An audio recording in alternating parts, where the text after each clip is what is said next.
Mercantilism was an economic theory that was popular in Europe during the 16th to 18th centuries. At its core, it was a system designed to enhance the wealth and power of nations by promoting exports and discouraging imports. The idea was simple. A country should export more than it imported in order to accumulate wealth and become powerful.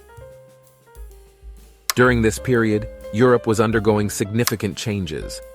The discovery of new trade routes and the colonization of new territories led to increased economic competition among European nations. As a result, countries began to implement economic policies that would give them an advantage over their rivals. One of the most important components of mercantilism was the belief that a nation's wealth was measured by its gold and silver reserves. Therefore, mercantilist policies aimed to increase a country's exports, and thus, its gold and silver reserves. This was done by placing tariffs on imports, giving subsidies to exporters, and even engaging in piracy and warfare to acquire colonies and resources. Another important aspect of mercantilism was the belief in a favorable balance of trade. This meant that a country should export more goods than it imported, so that it would have a surplus of funds to invest in its economy.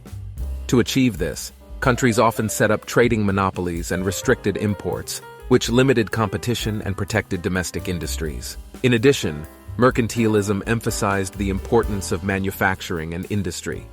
Countries sought to become self-sufficient by producing their own goods and reducing their reliance on foreign imports.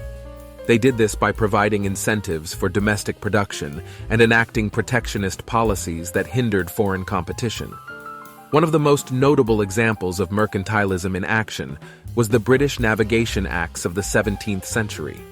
These laws required that all goods shipped to and from British colonies had to be transported on British ships, and that certain products, such as tobacco and sugar, could only be sold to British merchants. This gave Britain a significant advantage in trade, as it controlled the shipping routes and had a monopoly on certain goods. Despite its successes, mercantilism had some drawbacks.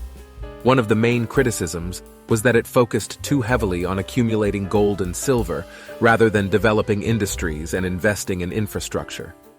This made it difficult for countries to modernize and compete with more developed economies.